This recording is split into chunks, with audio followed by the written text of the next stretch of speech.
Greetings, this is a presentation and a YouTube video directed at the news media.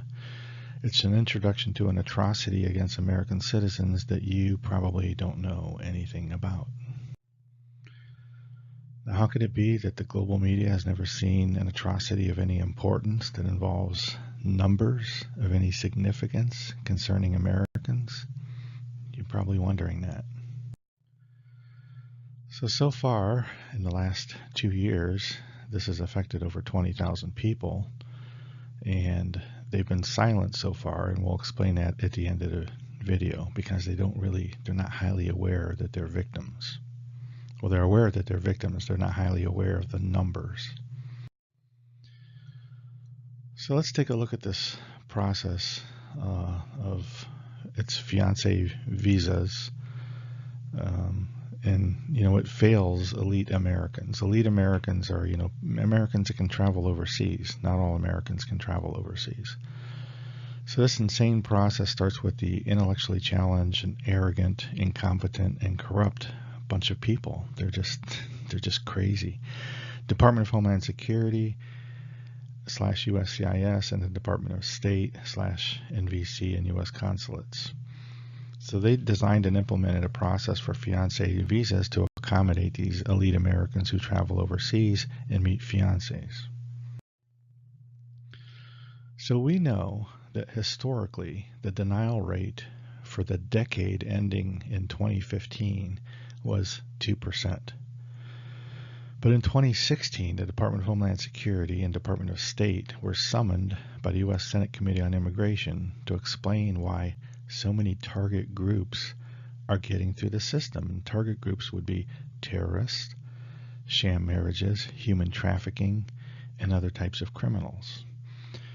And we suggest that everybody watches this entire video. It's almost 2 hours long, but if you're a member of the press, you don't know how this works. Even if you're a member of the press who specializes in immigration, you don't know how this works. So you should search for C-SPAN video, or C-SPAN 3, Senate Committee on Immigration, and the name of the meeting is Fiancé Visa Fraud. So here in this video, David Donahue, who is a Principal Deputy Secretary of State for Consular Affairs, he's head of all the U.S. consulates abroad, he says at the 50-minute and 31-second mark that a study was done between his group of people and the USCIS, and they found that the vast majority of K-1 recipients, about 98%, use their visas appropriately.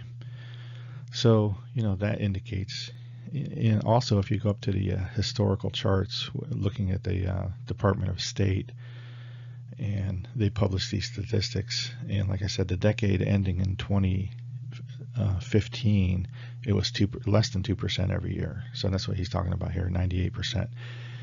Even though this video was recorded in the spring of 2016, when it has already increased significantly.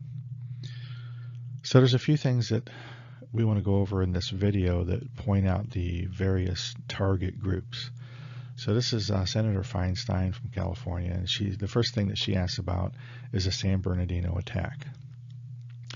So Emmerich replies here that the San Bernardino reviews have been done. The reason he's saying the reviews is this is actually the second meeting after the San Bernardino attack. The first one was closer to the time of the attack, which was late in 2015.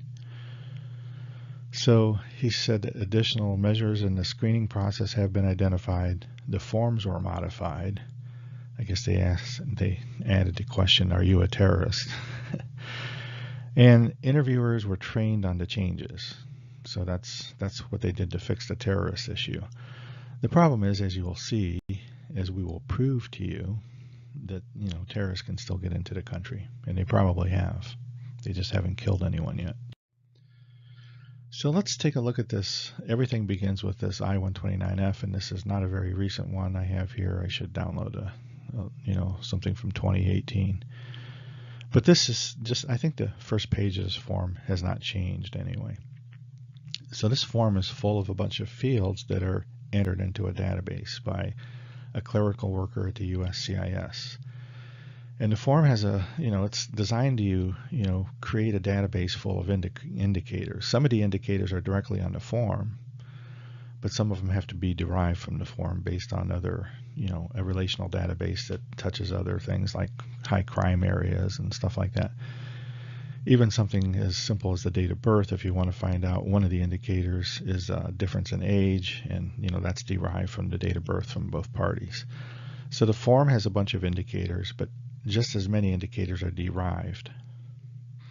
So what they did was they deemed that these indicators would be able to distinguish the good people from the bad people. And they also deemed that bad people have indicators and good people do not, which is kind of insane. So let's show you how this doesn't work. This is the San Bernardino Terrace, and this is their I-129F, and we have the entire I-129F if somebody wants to see it. The San Bernardino Terrace were, one of them was an American citizen. He was born in Chicago, lived all his life in the United States, and he decided he's going to go all jihad and kill Americans. So he doesn't want to go to, Iran or Iraq or, not Iran, I'm sorry, Iraq or Afghanistan or Syria, and fight Americans with guns. He wants to kill, unarmed people and, go down as a jihadi. So when he goes up, he doesn't know this woman. He decides to get a jihadi wife. So he goes up to the site, www.findajihadiwifewhocanhandleanautomaticweapon.com or something like that. And he starts searching for a fiance that he can get into the country. And he's going to commit a crime, so he doesn't want to get caught. That's the one thing that all of these target groups have in common. They're all going to commit a crime, and none of them want to get caught. That means they have to beat the system. A 10-year-old could beat the system. We'll show you that. So he picks out this woman, and believe it or not, it isn't because of her stunning looks. He picked her out because she gave him no indicators. They were born 336 days apart. It's not an accident, because he picked her out based on the fact that she had everything in common with him, and she could slip through the system really easily. So in fact, the terrorists had absolutely zero indicators. They share the same religion, native language, social class, age, nationality, and of course the desire to kill Americans. Well, he was American, but his family heritage is the same as hers. So like I said, any 10-year-old could beat this system. And this poses a major threat to national security. We believe there's already terrorists in the country that came in on a fiance visa. They just haven't done anything yet. So the next question that Feinstein asks is about marriage fraud. And here she's talking about something that the press usually calls sham marriages, where people, this is a quote from her, people marry for a sum of money or benefit. And she directs this question at Navarro, who is part of the leadership team, but he's Immigration and Customs Enforcement. He's ICE. So he doesn't really have anything to do with, groups entering the country. ICE is based in the United States. They clean up after everybody, after the USCIS and the Department of State allows all these criminal groups into the country. His people and, he's Director for Illicit Trade and Travel and Finance. So he's, not the head of ICE, but he's a high up person, a director level person. So he fields a question, and just says that, the marriage fraud is taken very seriously, and that the fiance visa applicants are given the most scrutiny of any kind of visa. Why? Because it's the easiest way to gain entry into the United States. It was designed that way for American citizens who travel abroad and meet people. So it's designed to be the fastest way and easiest way to get into the United States and to have a path to U.S. citizenship for the benefit of the U.S. citizen petitioner. So let's talk a little bit about what specific case Feinstein was asking about. This is in L.A., which is why she's concerned about it. It happened in her state, and so did the San Bernardino attack.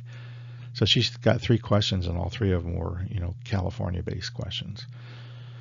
So this happened in downtown LA. This is a law firm. You can see ICE and HSI people going into a building for a bust. They're going to, be coming out with all kinds of boxes and evidence, and they finally busted these 2 people. This was a father-daughter team. They're Chinese Americans.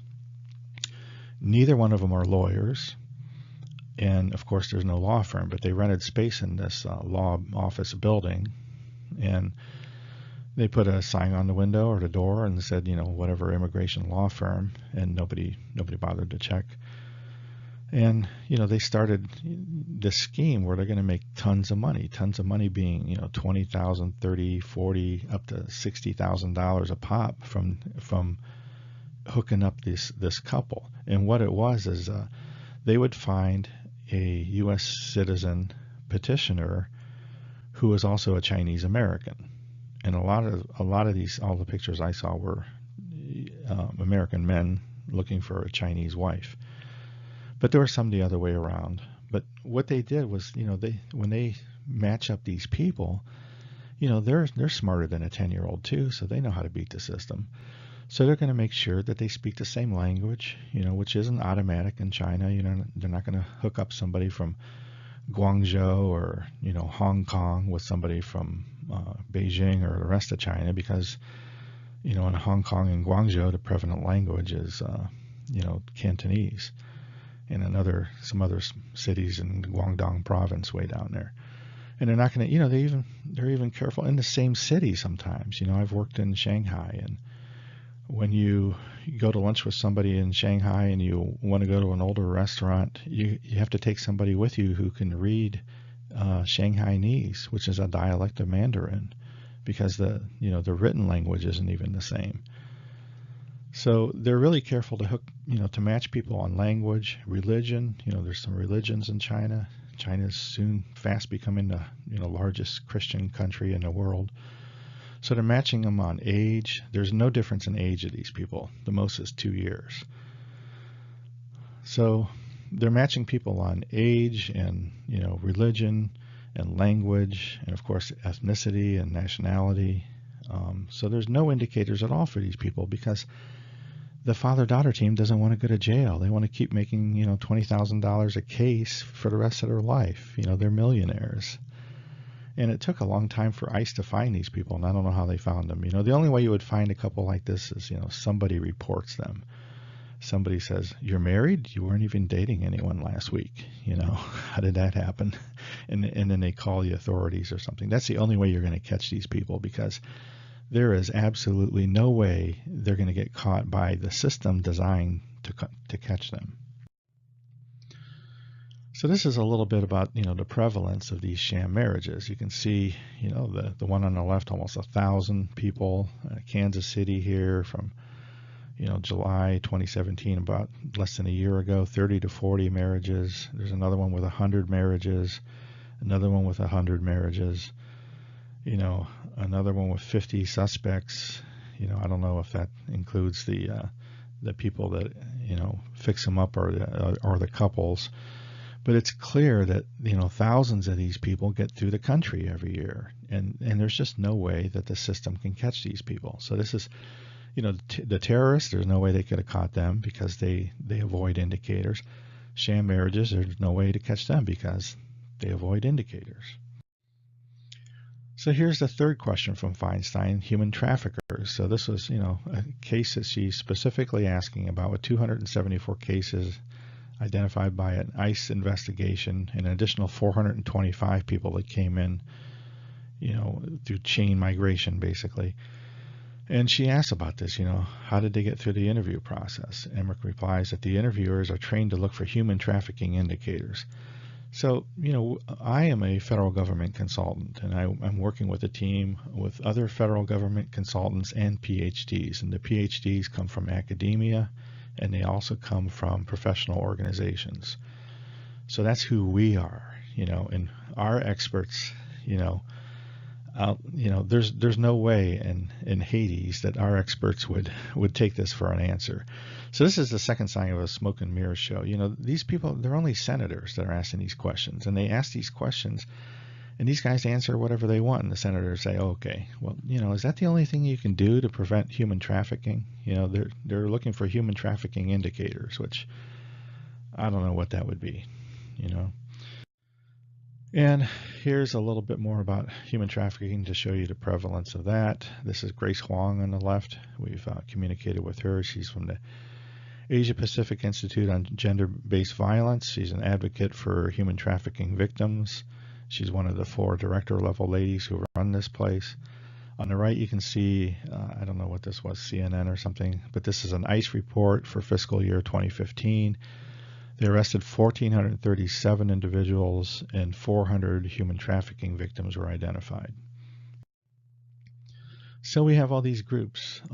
We have terrorists, we have human trafficking people, victims mostly, sham marriages, and fraudulent fiances. Now, fraudulent fiances are a group of people who get into the country and then they fraud their U.S. citizen petitioners. In other words, they're criminal fiancés just coming into the country to look for a green card and, you know, a path to citizenship, and they come and get married, and as soon as they get their green card, they get divorced, and, you know, and they fraud their American citizen petitioners. And not only do they gain a green card, they usually gain some kind of financial, you know, settlement and stuff like that. So here we have later on Senator Cruz asking the same question. Now, this you can see from the video, it's at the 1 hour and 32-minute mark. That's because Senator Cruz and Senator Tillis came into this meeting at the 1 hour and 20-minute mark. So, you know, this is, you know, another bit of craziness. These senators, you know, they're having a hearing here. This is the legislative branch calling in the executive branch, you know, the people that make the law, summoning in the people that are supposed to be enforcing the law and withholding the law, and asking them, how is this happening, that people are, you know, breaking the law. So Cruz, you know, some of these senators, you know, gave the intros and left and never came back. Some of them came in late and left early, and then Cruz and Tillis came in, you know, 1 hour and 20 minutes into an 1 hour and 50-minute meeting. So he didn't realize that, you know, Feinstein asked the same question, and he asked the same thing about the San Bernardino terrorists. And he said that they entered the U.S. on a K-1 visa. She lied about her Pakistani address. They both lied about having met. And he asked, what went wrong? What have we done to fix it? So like I said, everybody should watch this entire video. You know, even senators, if there's any senators that watch this video, because no senators saw this entire video.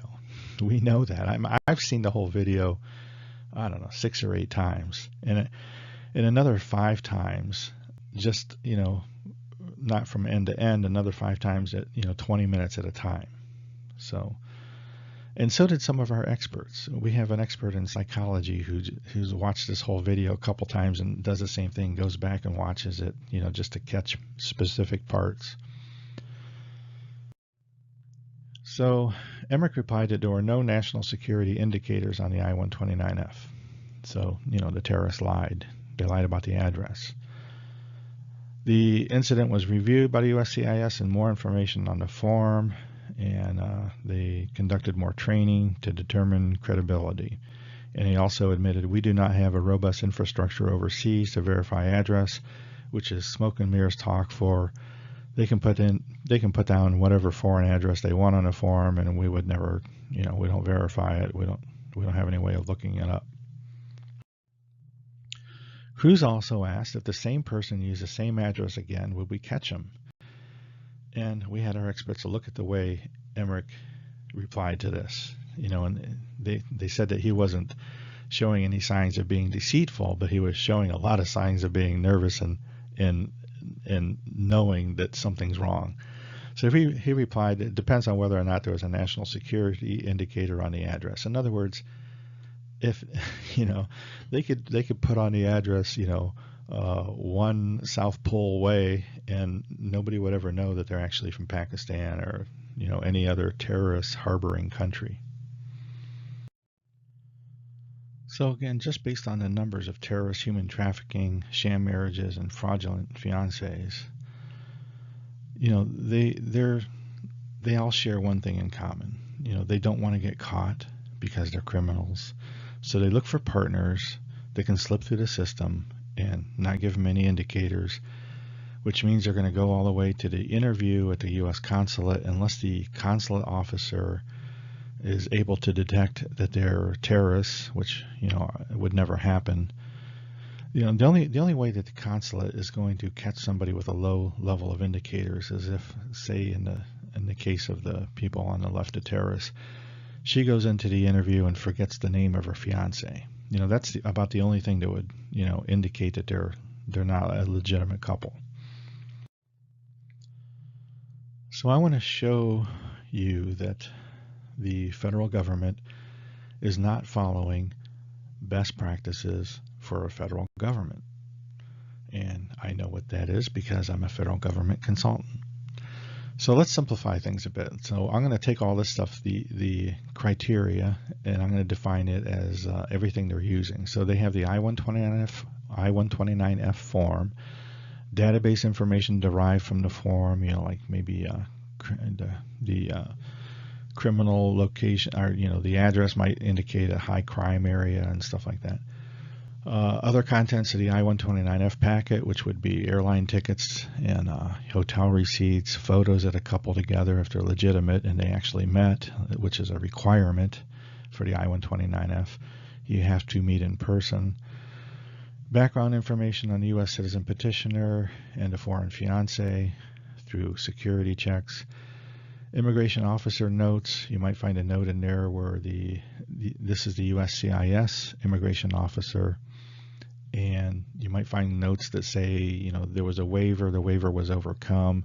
Maybe the U.S. citizen petitioner committed a crime when they're like 20 years old. Now they're 35 years old and they've been crime free for 15 years, and the crime was just a theft or something like that. So you can get a waiver, if the for various reasons, if you're denied by the USCIS. And it might contain consulate officer notes, which is, maybe the case was in administrative processing for a while and then maybe they finally cleared that up. So we're going to call all this stuff the criteria, okay? So this is the whole of government approach plus other stuff. So we're just going to call everything here the criteria. So our question is, has this criteria ever been bumped up against known populations of target groups, like terrorists? So here, we have the terrorists, the San Bernardino terrorists. Have they ever taken this criteria and bumped it up against this single case to see if any of this criteria was capable of identifying a terrorist? No, they have not. That would be auditing your work, which is something they're supposed to do. They're not doing that. So the USCIS case was approved with no indicators, and an entry-level consular officer, there's just absolutely no way that they're going to detect a terrorist. Our psychologists laughed at this. Our psychologists couldn't even do it. So, they laugh at the fact that a entry-level consular officer trained to look for body language and eye contact and stuff like that. Everybody that comes into an interview is nervous, whether they're criminals or whether they're a legitimate couple. Everybody's nervous because they can get denied. So there's just no way that our experts, who are all PhDs in psychology, just say there's absolutely no way they're going to detect a terrorist. So has this criteria ever been bumped up against these thousands of cases of sham marriages? Of course not. That would be auditing your work. They don't audit their work. The USCIS case was approved with no indicators or very little indicators. Again, the consular officer has no chance to detect a sham marriage, unless, of course, the person forgets the name of their fiance or forgets what state he lives in or she lives in. So, you'd have to really screw up to get denied if you have a low number of indicators. And the same goes with human trafficking. Has that ever been bumped up against known populations of human trafficking? Of course not. Same reason. And then there's this other group, which is, fraudulent fiances, that, criminal fiances, however you want to look at that. A lot of people call it immigration fraud or marriage fraud, but that's too general. But this is a These are a couple articles. Americans say immigrants duped them into marriage, then claimed abuse. A woman traps man into fraudulent marriage for a green card. This stuff is all over the internet. This is a organization that fights that. ICE also has an organization, that they founded for doing this. Victims of Immigration Fraud you can find it voif.org on the internet. So, there's a huge population of these people too, and these are also a target group. And of course, they're not going to find these people, and the consular officer isn't going to find them either. So here we have it. You've just seen that between human trafficking and sham marriages and fraudulent fiances, there's thousands and thousands of people getting through the system. The criteria could never catch them. Okay. So what I say on the bottom, so we know that the criteria has never been tested against known populations. If it has, then why are they using it? Or you can look at these. You can look at the criteria individually too, like say age difference. Has age difference ever detected a terrorist or a human trafficking or sham marriage, or fraudulent fiance? No. Then why are you using age difference at all? If it's not capable of detecting the target groups as an individual indicator, then it shouldn't be used at all against the whole population, because the only thing it can indicate are a legit couple, the other population, the other 98%. So I say here, is this acceptable for a federal government? Of course not. It doesn't follow best practices for a federal government. So here's a little, I like to put everything on one page sometimes, and here's one of those slides. The K-1 visa process starts with the I-129F.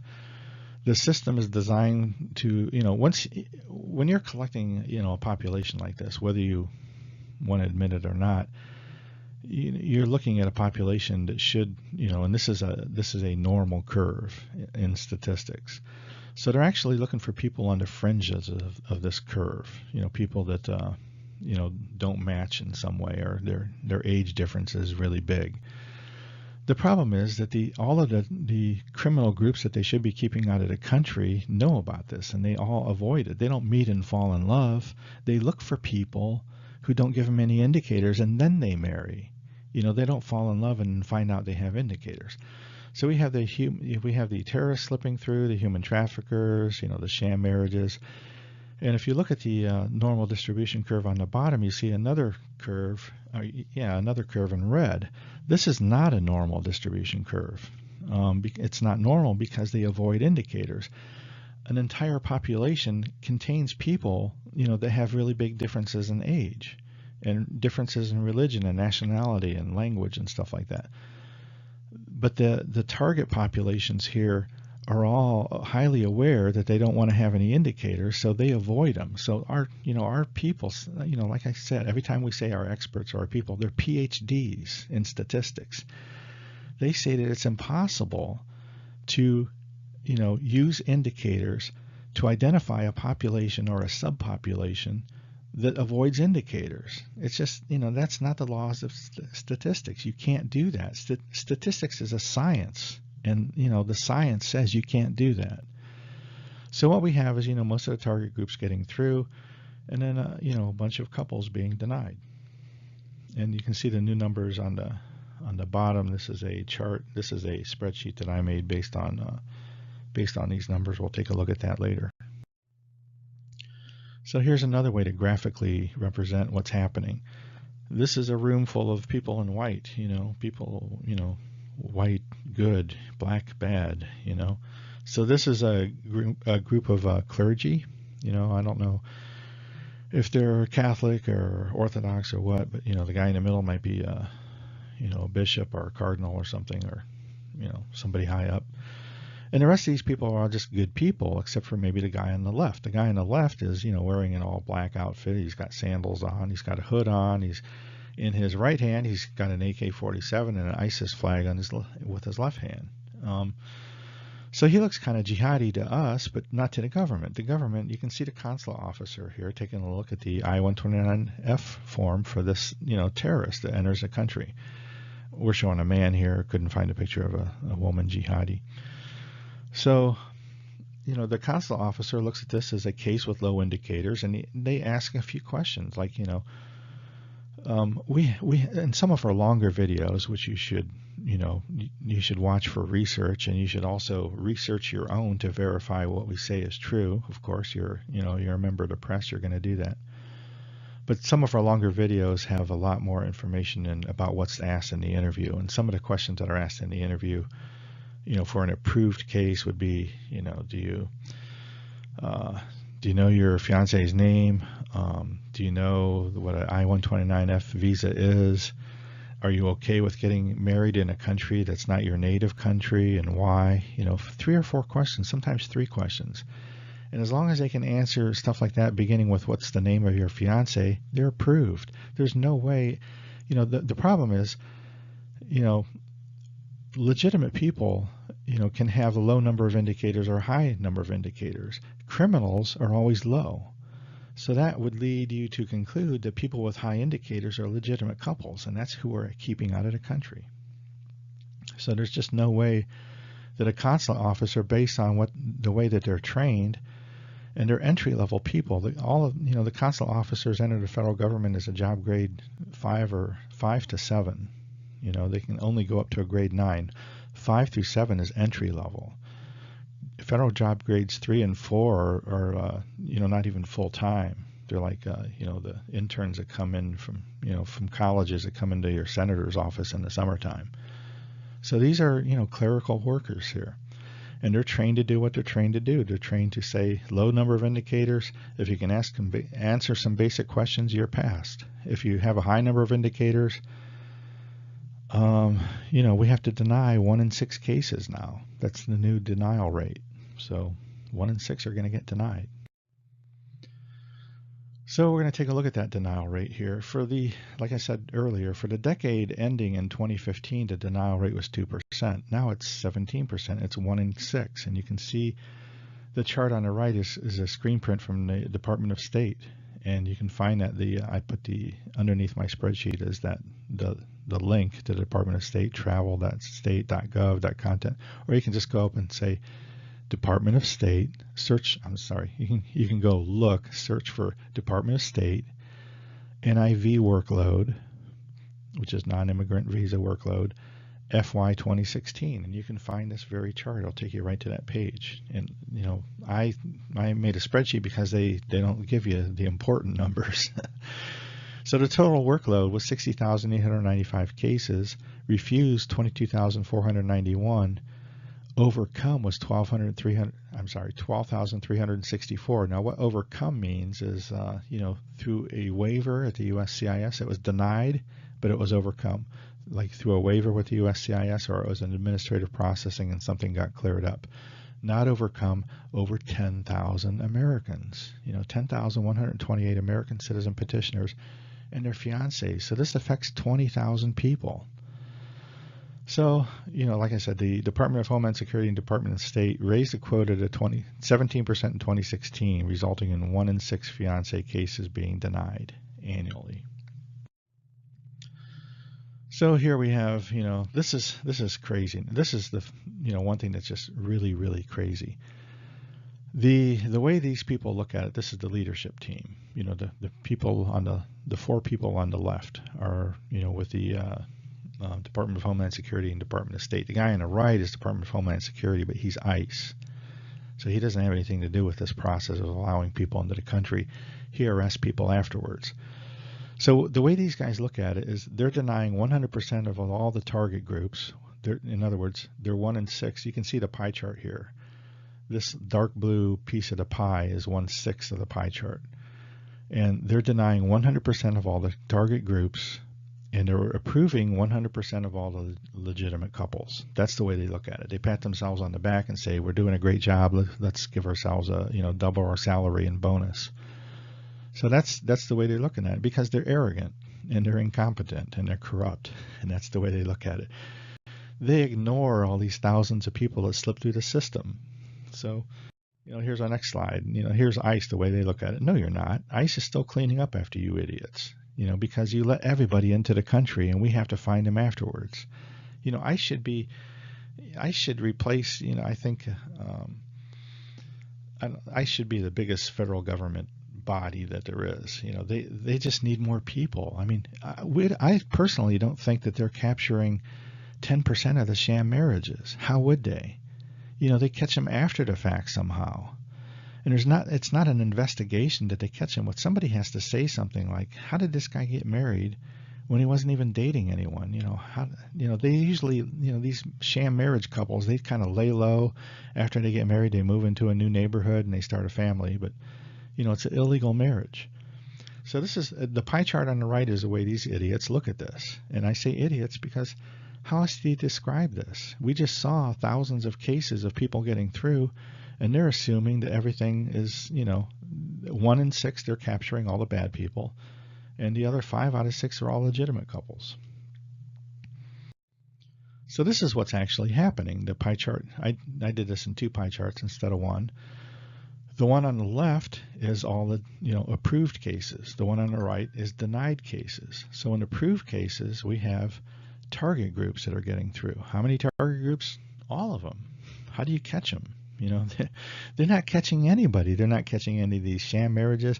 The only way they can catch people, going through this process, if you're in a sham marriage or a terrorist or something like that, is that they forget the name of their fiance. And, you can ask a consulate officer, how often do you deny people because they obviously said something wrong, and it makes them look like they don't even know each other, let alone be fiancés and be in love. So, that's what's happening. We have, all the way this is looking at it the exact opposite. All 10,000 people, the entire target population, 1 in 6, all of them are getting through. Okay. And what you have on the right is the denied. Only maybe, a couple % of them are actually getting caught and they screw up in the interview. So in other words, the government wants to look at it one way, we take the other extreme. It's probably in between the two, and it's probably a lot closer to what we say. So if it's true that 9,000 cases of the target groups, 9,000 criminal cases get approved, then, and this happens historically, it happened in 2016 and 2017, we're in 2018 now, we're halfway through. If 9,000 cases get through and get approved, why are you denying, 9,000 cases? Because that the vast majority of people are getting through the system, they're getting approved. You shouldn't be denying 9,000 cases to make up for it. It's just simple math. Here's looking at it with 10,000. If all of the criminal cases get approved, then you can't deny 10,000 cases. You just can't do that. You know that people are getting through the system. You know that people are going to get approved. And, why would you just deny 10,000? Your denials contain legitimate couples, 9,000 of them. You know that historically because of all the cases that get through. So this is like double jeopardy. The other, the other definition of double jeopardy. Disadvantage occurred from 2 sources simultaneously. So if you look at it this way, that 10,000 people are going to get through that are criminals, and you deny 10,000, that's 20,000. There were 60,000 applicants, so 20,000, that's 1 in 3, not 1 in 6. So in other words, this is a little chart just to show the USCIS and the Department of State how to do math. If 10,000 cases get approved, if your entire population of criminals get approved, you shouldn't be denying anyone. If 7,000 criminal cases get approved, you should only be denying 3,000.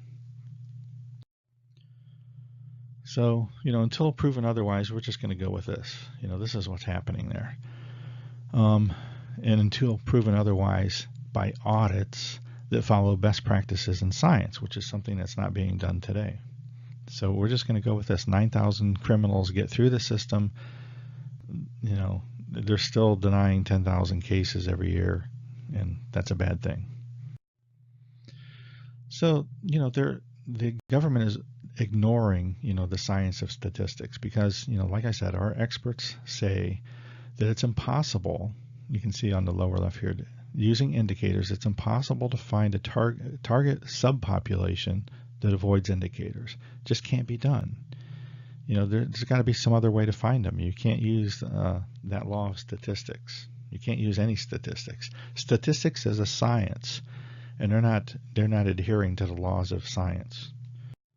Psychology is also a science, and our people say a fiance is always going to be nervous in an interview. You can't say what these people do, and we know this from looking at our audits of hundreds and hundreds, thousands of interview notes that the U.S. citizen petitioner's fiance made during the interview. You get out of the interview and you write down some notes. Why would you do that? These people are members of visa forums and Facebook groups, huge groups, like the Facebook forums. I'm sorry, the Fiance Visa forums. Some of these members have millions of people. Facebook groups, there's plenty of them that are over 500,000 people, members. So they go up to these groups, and also YouTube has some excellent videos on how to get through the interview process. What questions you're going to be asked, and we know this from all of these groups, the forums and the Facebook groups and YouTube will say, hey, write down your questions. Add to the knowledge base about what questions are being asked, and in that way you'll be prepared. Even a legitimate fiance, maybe they're going to forget the name of the college that the U.S. citizen petitioner went to, or the high school. So it's a good time to study. So everybody's going to be nervous in an interview. Everybody's going to have to study. There's really no way to tell these people apart. Our experts say that there's no way in hell that a entry-level consulate officer trained to look for body language and nervousness is going to be able to pick out a criminal. It's just not going to happen. But they do deny 1 in 6 cases. So a lot of times they'll just ask questions until they find something that the fiance can't answer, and they'll deny the visa just based on that because they had a high number of indicators. Criminals get through, legitimate couples do not. So here's another thing that I think we ought to add to best practices. This is the consulate interview. So I have these papers here. When you go to a consulate interview, after the interview, the U.S. consulate officer is going to hand the fiance a pink paper, a blue paper, a green paper, or a white paper, which I don't have here for some reason. Like the blue paper means you're going to go into administrative processing because there's something missing, and they check some boxes and tell you what's missing. But this is the consulate interview that we're talking about here. So if you're the Department of Homeland Security or Department of State and you're wondering how the hell would I audit the decisions, well, you could do that. In addition to the audits that I recommend from before, where you audit your criteria up against known populations of target groups that the criteria is supposed to be finding, you should do this. You should audit the approval denial decision. And the reason that you should do that is you're using entry-level consulate officers, and you can't assume that somebody entry-level is never going to make a mistake. That's crazy. That's insane. So, how would you do the audit? Well, you people, you can't figure it out because you're government people and you're criminal and you're arrogant as hell. I figured it out. What do? You go to you pick out a month, say June of 2015. And you go take a look at all the cases that you looked at in that month, whether you approved them or denied them. You take a look at the approved cases, and then you look up that couple. Do you find them being arrested by ICE? Were they involved in a sham marriage? Are they some other kind of criminal? Did they fraud their fiance and they're divorced now? They got citizenship and claimed abuse. Did something like that happen? Or if you denied the couple, what's going on with the couple now? Have they reapplied again? Have they incurred all kinds of expenses because they have to, they are denied, the fiance is not going to the United States. Now the U.S. citizen petitioner has to go visit the fiance, across the world somewhere. The country that has the most fiance visas is the Philippines. So, how much does it cost to travel from the United States to the Philippines? And stay there, go visit your fiance twice a year, and accumulate all these expenses. So I audited this stuff. Why? Because I'm a federal government consultant and I know what best practices are, and I'm defining this one. Best practice would be audit the decision, a year after the fact to see if you were right. So, like I said, we've done this, we being me. So in 2015, I just contacted, over 60 couples. And how did I find them? It's easy. Visa forums, social media, they're all over the place. You just, go into a social media site or a visa forum, search for denied fiance visa, denied K-1 visa, find the couple, send them a message. That's how you do it. So the way we look at it, the way I look at it, the person denied in 2015, that's 3 years of fighting to be together, and the costs were $15,000 in legal expenses, another $5,000 in travel expenses. Legal expenses, if you didn't call a lawyer the first time around, you're probably going to do it the second time around because you got denied. $5,000 in travel expenses a year, airfare, hotel, lodging, car rental, dinners, a couple times a year. Some people went even more often than that. And that's $5,000 a year for $15,000 for 3 years, and $50,000 a year in lost income from a spouse. Even if you're an American, you marry if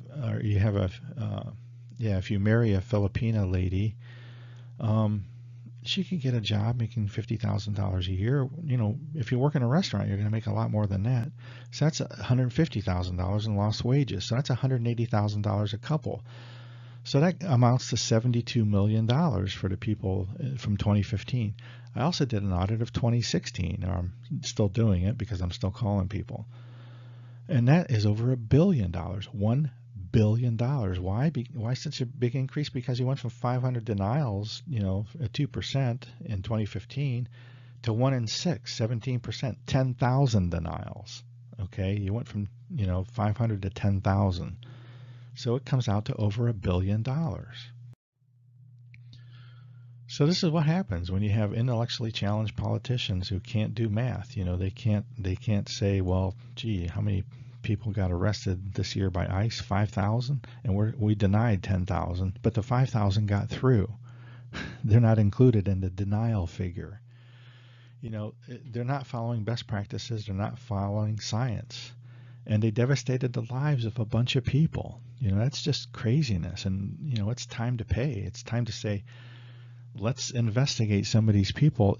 How could this leadership team, if they were called before Congress and they had intelligent people in there, like some federal government consultants that are good, and some, psychology PhDs and some statistics PhDs, if they had them asking the questions, how is it that you figure that, several thousand people get through, they got approved, they're not included in the denial figure, and you're denying 10,000? Who taught you how to do math? Who taught you this stuff?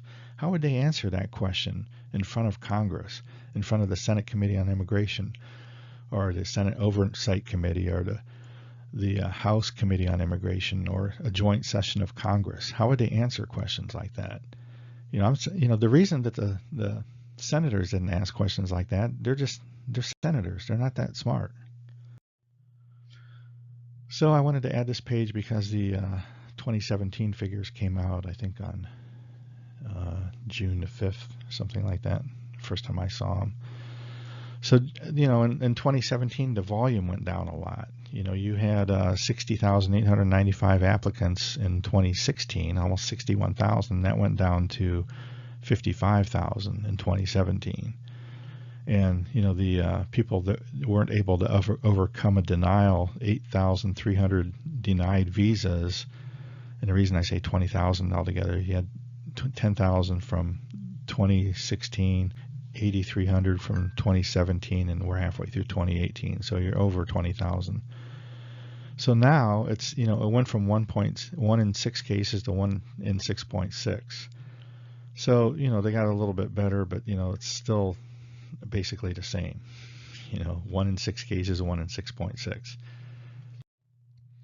So like I said, this is a chart just to show you that the viewpoint of these idiots, that designed this system, is on the left. They're capturing all the criminals and denying all they're capturing all the criminals by denying them, and they're approving all the legitimate couples. When the truth is, the denied population on the lower left does not include the criminals. So just simple math here, people. So getting back to why, the media knows, because the media covers this stuff like crazy. They know that Americans, when they're not happy about something, they'll speak out. They'll assemble in Washington in big, huge groups.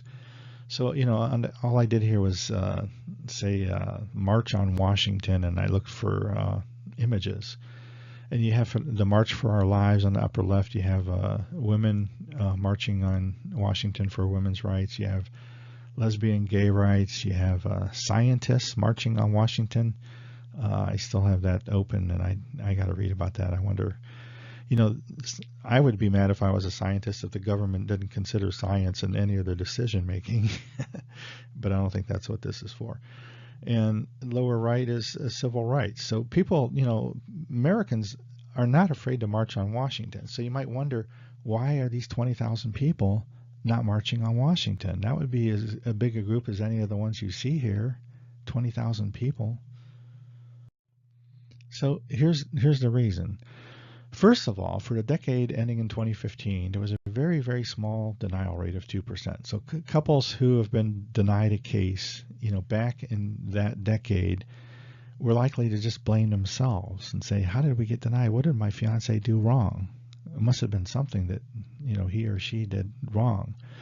And even though the denial rate is no longer 2%, it's 1 in 6, they don't know that. These couples don't know that. They still assume that if they got denied, they're like, 2 in 100, they must have done something wrong. Plus, they're a little bit embarrassed to be the 2 in 100. They're not going to make noise and stuff. And, they're embarrassed of being in that population. And, denied couples have to endure years of hardship. Like I showed you from my audit, a big financial expense. So now that the denial rate has gone from 2% to 1 in 6, you might be wondering, why are they still silent? Why is this group still silent? Well, there's reasons for that. Part of it is they're still likely to blame themselves because they don't realize the denial rate is so high. When I go up to someplace and I see, like a forum, and I see some, a moderator or, one of the administrators saying, you don't have anything to worry about, just do everything right, make sure your packet's okay, practice the interview questions. That's not true anymore. 1 in 6 of you are going to get denied. It doesn't matter how well prepared you are. 1 in 6 is 1 in 6. I try to tell them that. They still likely blame themselves if they're denied. They say, because they're thinking with that 2% mentality, they did something wrong. The second reason is they have no concept of the numbers that they have now. They don't realize that they have a strong voice. They don't realize there's 20,000 people. 20,000 people could march on Washington holding up signs, and the press would pick it up. They would notice something like that. And, they have no way of finding each other.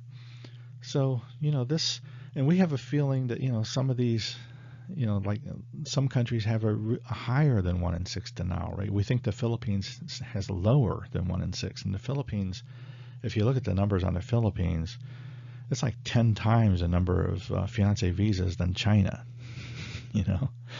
But we think that China and Russia, Ukraine, they have, a higher denial rate than 1 in 6 because that's the overall rate. And we know those countries are corrupt. They're people, I've spent a lot of time in Russia. I've spent a lot of time in China. I know, Russians, grow up fighting the system, fighting, the government. There was a time in Russia where you couldn't own a Western fashion magazine, or you couldn't buy a real pair of Levi's, and they still managed to do that. Now they have Levi's stores. But this was, a long time ago. They grew up beating the system. If they want a real pair of Levi's, they'll pay for it. People used to pay $100 equivalent for, a Cosmopolitan magazine, a real one, because they'd have to smuggle it in. And the same in China. Chinese people grow up beating the system. They find ways to beat laws, because, both governments are, pretty corrupt, and you have to be corrupt to live a decent life. So they grew up in a lifestyle of corruption. And I'm not saying anything, Russian people are some of the best people on the planet, and so are Chinese. And I'm not trying to, I'm not trying to degrade them for being corrupt. That's the way they grow up because you use corrupt tactics to beat the government because the government's corrupt. So, we think that, there's some countries that have a really, really high denial rate, and we want to use them in our audits. And that might be, Russia, Ukraine, China. China for sure, because look at all the sham marriages. There tend to be a lot of Chinese people involved in sham marriages. So, we're going to try to show these people, we're going to try to get these 20,000 people together. How do you do that? Well, you talk to the press first, because I can't assemble these people to march in Washington because I don't know who they are. But if this made the press, then hey, it would be out. People would be calling their local newspapers or something and saying, hey, I was denied a visa. There's 20,000 of you people out there. You should have a voice. You should be able to voice your opinion and change the system. So this is like, a page I made up with some of the signs you might see if we can get these people together, like the upper right.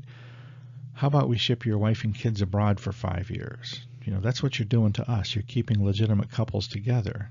On the left you see one in blue says, my future wife and baby say hello from China. If you're deployed overseas, and you wouldn't be deployed to China, but if you're working over there on a work assignment and you fall in love with somebody and you're not married yet, but you might have a baby, your wife and kid are overseas, or maybe she has a child. You can't deny 25,000 Americans the right to live with their fiancés because of your incompetence. I just proved their incompetence. If anybody from the press wants to, talk to me about this, there's a lot more that I have than what's in this video. And we have, a lot of longer videos up on YouTube, but we still have a lot more information for you, and we'll help you do your research to make sure you report this issue correctly and legitimately. And, the one on the lower right, the best immigrants are handpicked by American travelers. There's a lot of issues now in the press about, whether or not Americans are for or against immigrants. This has nothing to do with that. This is an American citizen finding a wife, or a husband, a fiance overseas. It's these are the best immigrants they are. I mean, they're handpicked by elite people. And this is just a sign on the left, just visas in general. This wouldn't be fiance visas, but your tax dollars hard at work. That's what's happening. Crime-free Americans do not turn criminal. All of these Americans, it's a lot of people are crime-free. I like to think that most of the population is. I'm crime-free for life. I don't have any criminal offenses. But even if you're, if you had, if I mentioned before, if you're 35 and you had a theft when you were like, a teenager or something like that, you can overcome that with a waiver. The fact that you're a crime-free American citizen, and these people, when they deny a case, they enter you into a fraud database by the Department of State. You become a criminal. It's not just your fiancé visa gets denied. These idiots are messing up your record and putting a crime against you. And then, you're denied on the lower right. You're denied by an entry-level consulate officer that doesn't have any business denying your case. It's craziness. And you owe American citizen petitioners $2.2 billion. $1 billion for 2018, and we have 2016. I'm sorry. $1 billion for 2016, $1 billion for 2018, or 2017, and what we have so far in 2018. So this is it's time to pay up. You're doing this insane stuff. The U.S. Department of Homeland Security and Department of State, they're following these insane procedures. They can't capture criminals. We can help you do that because but we're not going to do it for free. But what you're doing is insane. It's just crazy. You can't just, that you're denying 10,000 people, and that denial population doesn't include the criminals. That's just craziness. That's just, being arrogant and crazy and corrupt and getting away with it. It's time to throw some people in jail. So if you're a member of the press, we want to talk to you. How do you find us? You can search the internet for the insane visa process, and you can combine that with change.org. That's a petition that we have up there. You can sign that also.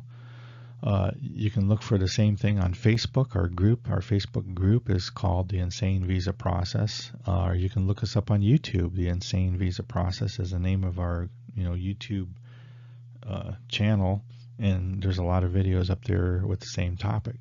So if you're a member of the press, we want to talk to you. We'll provide you whatever information you need to write a good story and a correct story with factual evidence. Thank you.